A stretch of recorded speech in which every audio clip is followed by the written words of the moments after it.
Hi everyone, it's Heidi from flutterbyheidi.co.uk, back again with another project for you, and this time it's about hashtag simple stamping but simple box making too. This is a really straightforward and got a great box for if you're starting to make 3D projects. It's just 3¼ by 3¼ inches and 1 inch deep.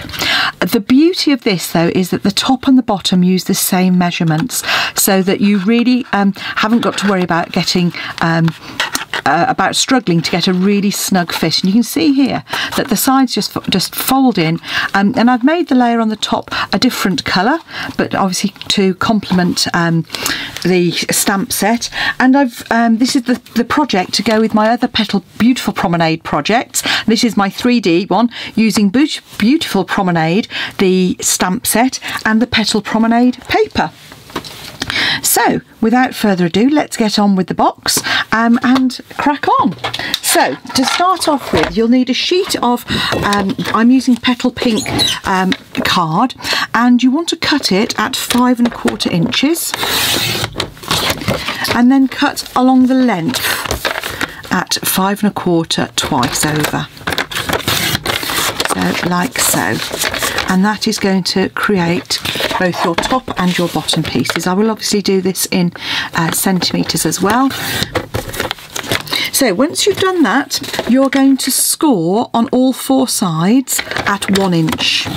So I'm measuring at 1 inch on the right hand side here, and just going round and scoring on each of 4 sides. So this one's going to be my lid, so I'm just going to leave it at those 4 scores.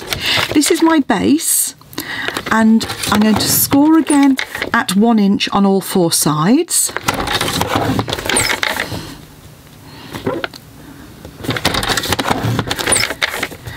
Like so.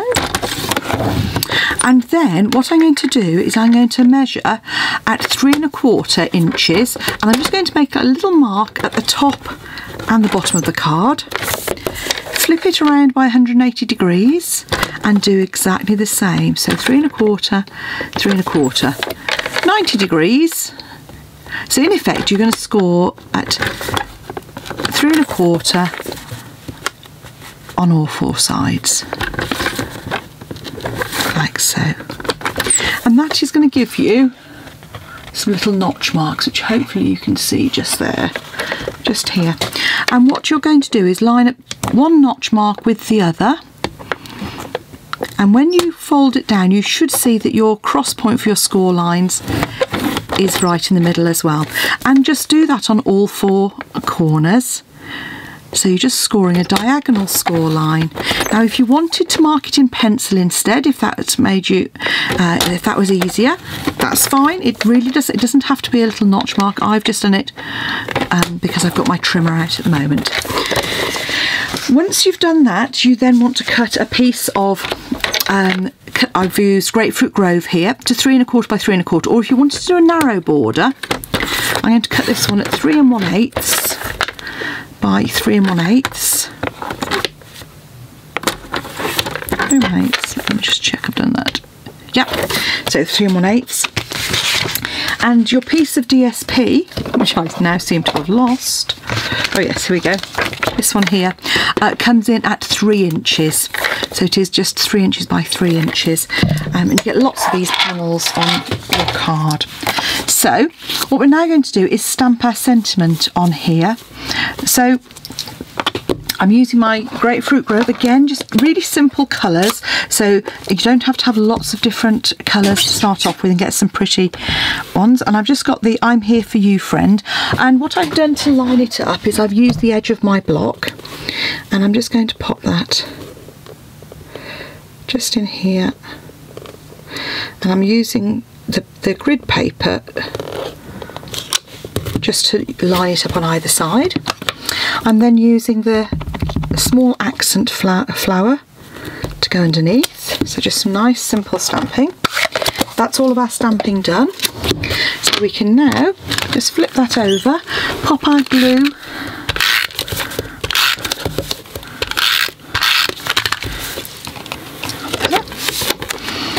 and just give that a really narrow little border, like so. Then we're going to use some dimensionals on the back there. So dimensionals, you don't need to cover the back with dimensionals. With these little mini ones, I mean, usually I say one in each corner and one in the middle, depending on the size of what you're working with. In this instance, I've actually stuck an extra couple on either edge, just like so. There we go. So pop that to one side. And now we can come on to our box again. So I'm going to use a bone folder. If you haven't got a bone folder handy, you can use the edge of your scissors if you're careful. But using a bone folder or something similar just reinforces the creases, which for box making is really essential to make it a nice strong box. Do the same on your base, on the straight lines, but don't score the diagonals. I'm going to come in with my snips, and on each corner I'm going to cut straight down and then cut a little tag. So straight down and turn it again. And when we notch these sides out, it just makes it easier to get a nice flush edge at the top, so you don't have anything poking up over the top. Okay, so that's my base. Sorry, my lid. Get it right. And then the base, we're going to still cut straight down, but instead we're going to come across just to the right of the point and cut diagonally in. And again, rotate and repeat. So straight down and diagonally across. Straight, just the side of the point and diagonal.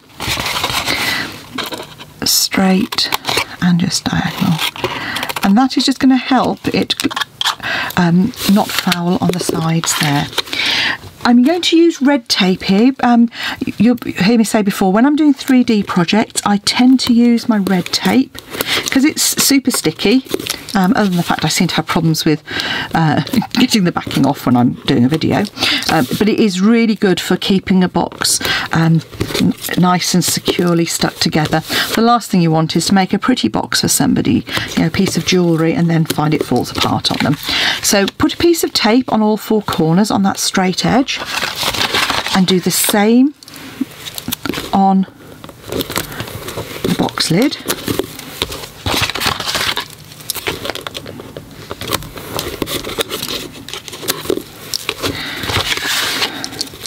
Again, this is just rotating on each one.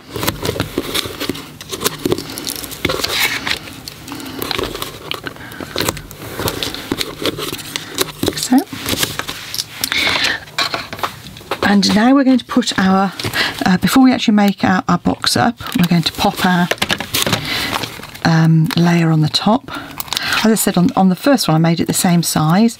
This is just slightly different. I've made it very slightly smaller to give a little narrow border, but you could make it 3 1/4 by 3 1/4 and you get that slightly wider border as well. So once you've done that, it's always easier to add layers onto a box while it's still flat. So just centre that like so, give it a press down. Then you can go ahead and take the tape off to make our box. So take each of those 4 pieces off,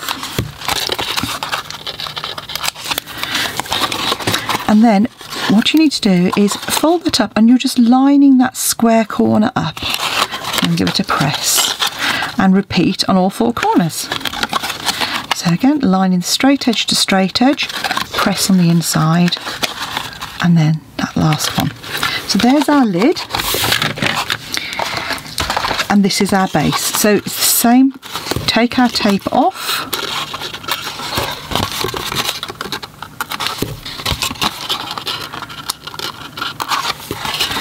and then again line the square edge up.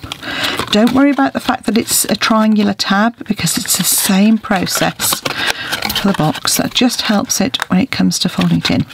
Now normally you would make them different sizes, but because we put the score lines in, you just squeeze those corners in very slightly so it's not affecting our box, and what that means is that you can then pop your lid, punch. That's the other thing I need to do, is grab a punch.